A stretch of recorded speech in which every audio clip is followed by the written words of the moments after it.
Airsoft GI would like to thank our sponsors. God, we change up COs because Colonel McKnight won. Of course, Sergeant Miller will argue until the day he dies that Bravo did not lose. Yeah, I do that with Tim a lot too, so I hear you. So we brought in a new CO for Bravo, Matt Max, Master Sergeant Matt Max Mullen. He was recently inducted into the Ranger Hall of Fame, is that correct? July 24th. Okay, that's what I thought. That is the actual official date. Awesome. Yeah, he's getting to the Ranger Hall of Fame. Well earned. I mean, Master Mullen is amazing. He also, didn't he write the Close Quarters Combat book or the hand-to-hand combat? Hand-to-hand combat for the U.S. Army, yeah. Yeah. That's street cred. I remember when we first got Master Mullen on board, I told Ken Miller, because it was through Ken Miller, I told my buddy Ken, I said, Ken, you got to tell this guy to tone it down a little bit, man. He's like way too hardcore. He's going to scare people. You got to tell him it's a game. It's not real. Oh, he's a really imposing dude, too. I mean, and on top of that, him taking it that hardcore, like, it's like, they're like, please don't kill me. Does everyone have grenades? We're good. We're good. All right. Yeah. No, I remember that was Tim's, like, I think, like, shining moment at Operation Irene, the first Irene we went to, when he shot Mad Max Mullen on the side of the head. Because I think, like, in the video, Tim shot him, and we hear a slam, and I think that was Mad Max just hitting the fence.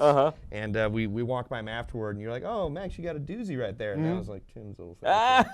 So that was pretty awesome. But yeah, he's been a really good addition to the group. Oh my God. Yeah. It's just I remember that very first game with him at Lion Claws 2. Boy, he's a hard fighter.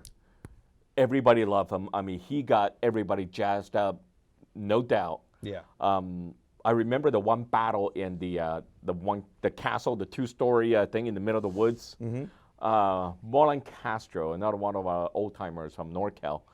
Marlon Castro and some other guys were inside the castle, and Castro was just down there loading mags. He just kept loading mags and just tossing mags up to the second floor. That's teamwork. Teamwork. It doesn't matter whose mag it is. And there were two guys on top. There were Master Mullen and another guy, I can't remember his name. They were up there shooting while Alpha was coming in, charging in. And they're just like, come on, reload. They kept throwing mag. You know what? Ow, hurry. It was just like the Gordon and Shootout moment. Damn. Oh, my God. Just Fit is hitting the shan. That sounds crazy. It was so much fun, my God. And that's when I think Dara Ramsell, Sumerians, he brought the big spotlight. Oh, yeah. Yeah, the big spotlight. And they had a password check. Yeah, they were like, you're supposed to, the whole military password thing, if you say, Tiger, challenge word and all that kind of stuff. Because the night op, the whole thing was to get Colonel McKnight out of the city. And from Alpha side, to get him out of the city. But Bravo's got it completely encircled. But what they didn't realize was Alpha guys were listening for Bravo's challenge phrases the whole time. So when they finally got to Colonel McKnight, they walked through the line with the password. That's embarrassing. Well, I mean, it happens. Who dares wins, I guess. Yeah, I remember at the end of Lion Claws 2, it was a very touching moment. Dennis Jordan, another ghost from the past, from NorCal. Dennis Jordan, he presented an AEG to Master Sergeant Mullen at the closing ceremony and said, Master Sergeant, on behalf of the entire Bravo company, we all chipped in. We want you to have this gun. Oh. I mean, nowadays it's like, hey, where's my raffle ticket? Where's my stuff? Yeah, I need to win something. But back then we're like so thankful that he came to play with us. Yeah, so, It was really amazing, and Master Sergeant Mullen was really touched because before he played, he thought, I mean, it's like he told Sergeant Miller, he told Ken Miller, he's like, I don't do paintball. What are you talking about? I was like, no, it's not paintball. Damn. Oh my God! But he walked away. I mean, it hit him right in the heart, and he loved the man, and men loved him. And he's been a stable ever since. I mean, you cannot replace the Matt Max. Nope. No. Now, there's another gentleman that works with you that I've actually become a really big fan of, and I've actually tried to learn a little bit more Russian just so I can use it with him, because he's such a funny guy. He is. His name is Sergeant Igor Dobrov. Oh my God, my dear friend, Crazy Igor. Yes. But I have to talk like this now.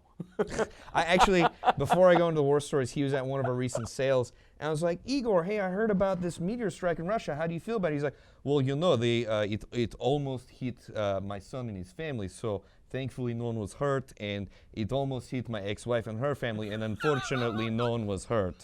And it was really funny because I guess a lot of his family's from that exact town where it happened. His ex-wife, yes. Yeah. Yes, he called me. He was so sad. You know, John, there was a tragedy in Russia today. Yeah, I heard about the meteor strike, but not too many people got hurt. Nobody died. He said, yes, that is the tragedy. My ex-wife did not die. Burn. But he's such like an aggressive and a fun airsofter being. He's also a really tall guy. He is a kid through and through. I mean, Igor had a hard life like almost everybody did in Soviet times. Yeah. And, he became a soldier in a young age and fought in Afghanistan. He was a paratrooper. And then he later became a merchant marine, all that kind of stuff. So he's had a hard life. One day, our bus company manager, Jose de la Toya, calls.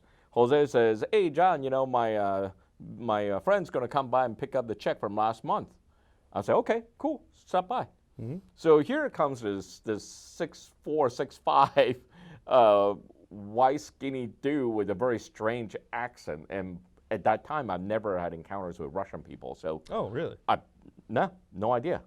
A lot of short Chinese people, but fair play. But not a tall Russian. Slightly different. Yeah. So he comes in and not smiling, typical, authentic Russian. Mm-hmm. He walks in and he's "Hello, my name is Igor. I'm here for some money." That's money. That's pretty thick. I'm sitting there looking at him going, "You're what?" Yeah. My name is Igor. Jose sent me to get money. Again, he's not smiling. He's not shaking hands. No intro, just standing there. Yeah, I'm just here for my money. Give me my money. Damn. So I had to call Jose. He's like, dude, what the hell? Is this the guy you sent? He's like, yeah. You cannot understand him, right? He's like real tall, white dude, but you can't understand him. That sounds like him. Yeah, but you say something in his name, Igor. He's like, yeah, that's the guy. Give him the money. It's okay. I actually, at Operation Route 66, Igor told me and one of our purchasers a really funny story. I don't know if it was at Irene or another event, but I guess Igor had gotten captured. And this is an event where Colonel McKnight was there. Do you want to? Oh, there's so many of him captured stories. Well, this one in particular was just like a testament to the crappy guards that he had. He had basically 3 guys in front. He had one guy behind him, but then that guy moved to the front, and Igor had hidden a knife in his boot, as he's wont to do. And he basically just, as they were going through a building, got kind of dark, he was like, "Stoi!"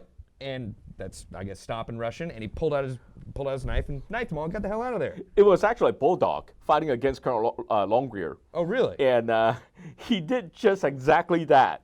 It was night. He was captured, and Colonel Longrear's people, there were 3 guards walking him out, and he just screamed in Russian, "Stop!" And they knifed all 3 of them, and the 3 of them just stood there dumbfounded. Like, what? Crap. And then he ran off, and the 3 of them stood there and laughed, and they're like, "Oh, crap. We are screwed." And then when they report that to Colonel Longrear, he was furious. What do you mean he got out of here? What happened? There's another time was at Hesperia AO. Yep. He was captured by Colonel McKnight.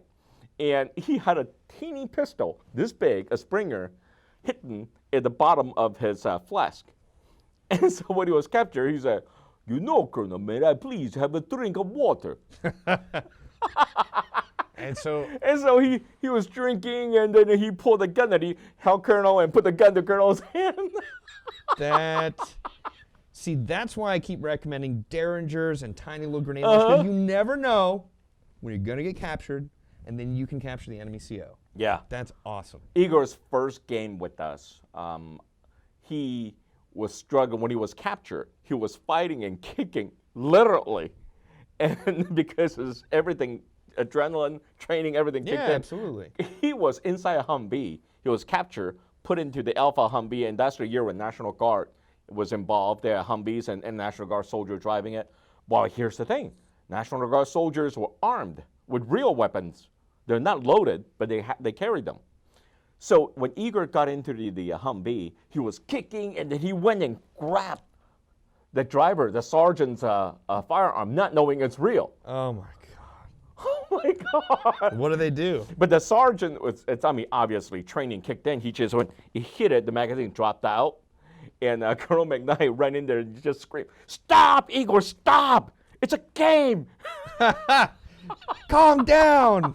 Damn. Oh my, I love my friend Igor. He is a wonderful person. I mean, you know, Colonel McKnight, Mad Max Mullen, and Sergeant Miller are very welcoming. But I feel like, you know, Igor is like a different kind of welcoming, like crazy funny guy, like, hey, here to have fun. Also shoot some people. That's like, right. It's just like he's a good person for, you know, the insurgency or the Russian side. It's just you don't know what's going to happen. At Airsoft GI, we use the latest technology to ensure order accuracy to make sure you got exactly what you wanted.